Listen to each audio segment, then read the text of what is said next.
রবিবার রাষ্ট্রপতি পুরস্কারপ্রাপ্ত প্রাক্তন প্রধান শিক্ষক জ্যোতিভূষণ পাঠক লিখিত পঞ্চম পুস্তিকার প্রকাশ অনুষ্ঠান হয়ে গেল মানিকচকের নাজিরপুরে।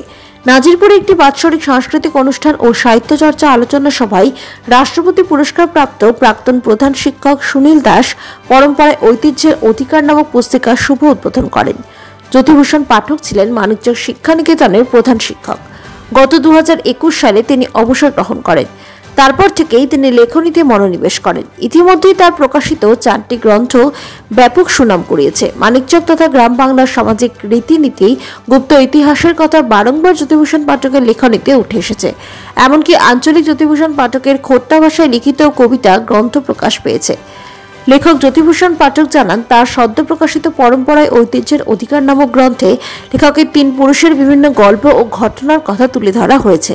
এই গ্রন্থে রয়েছে জ্যোতিভূষণ পাঠকের পুত্র, পেশায় রাজত্ব ব্যাংক ম্যানেজার অভিনন্দন পাঠকের কবিতাও। লেখক জ্যোতিভূষণ পাঠক জানান, আমার বাবা ভূতেশ্বর পাঠক ছিলেন ইংরেজ আমলের শেষ গভর্নর লর্ড মাউন্টব্যাটেনের দেহরক্ষী। 12 বছর বয়সে বাড়ি থেকে পালিয়ে কিভাবে লর্ড মাউন্টব্যাটেন সাহেবের দেহরক্ষী হিসেবে নিযুক্ত হলেন এবং তার পরবর্তী ঘটনা এই গ্রন্থে উল্লেখিত আছে। জ্যোতিভূষণ পাঠক জানান, মানিকচক ও রাজমহল জুড়ে নীলকর সাহেবদের নিয়ে বিরাট ইতিহাস আছে। আগামী বছরে ইংরেজ আমলের নীলকর সাহেব ও তৎকালীন জমিদারদের সম্পর্কিত গুপ্ত ইতিহাস তার আগাম গ্রন্থে প্রকাশ পাবে। আমি জ্যোতিভূষণ পাঠক এবং আমার অভিনন্দন পাঠক আমার একমাত্র পুত্র। তবু এইটুকু বলতে চাই যে এই বইটা যখন আমাকে বাবা বলেছিলেন যে একদিন হবে যে আমার ঠাকুরদার আর তোর মিলে একটা বই বেরোবে, তখন আমার শুনে হাসি পেয়েছিল, কি বলছে রে ভাই, একটাই লিখেছি কবিতা। তো দীর্ঘ 20 বছর পরে এই স্বপ্নটা বাস্তব হয়ে যাচ্ছে। আমার আজকে একটা অন্যরকম ফিলিংস হচ্ছে যে আমার প্রজন্মকে নিয়ে আমি লিখেছি, আমার বাবাকে নিয়ে লিখেছি, আমার ছেলে তাতে স্থান পেয়েছে।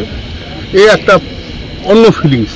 এই ফিলিংসের সঙ্গে কোনো কিছু বোঝানো যাবে না, এই অনুভবকে ভাষা দিয়ে বলা যাবে না। আমি মানিকচকের ছেলে, আমি মানিকচকেই আমার পরিচয় দিয়ে থাকতে চাই। অনেকে বলেছিলেন আমি রিটায়ার পর মালদা চলে যাব, আমি কিন্তু যাইনি এবং এই মাটিতে আমি থেকে শেষ নিঃশ্বাস ত্যাগ করতে চাই। এবং আমার মানিকচকের ইতিহাস ঐতিহ্য বইয়ের 2য় খণ্ড আশা করি আগামী 1 বৈশাখ পেয়ে যাব। মানিকচক নিয়ে আরও কিছু কথা কাজ করার ইচ্ছা আছে। আমার নীলকুঠি নিয়ে একটা বিশাল কাজ চলছে ভেতরে, কিন্তু আমাকে ঢুকতে দিচ্ছে না ওরা ভেতরে, কারণ নীলকুঠির ইতিহাস কিন্তু সবটা ভালো ইতিহাস নয়।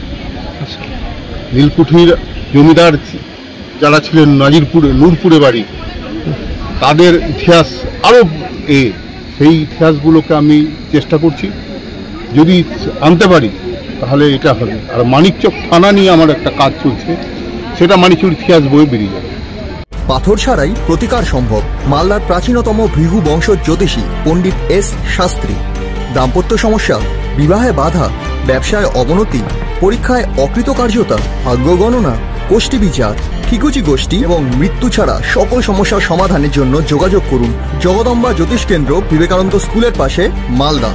মোবাইল 09733027832 অথবা 09332056956।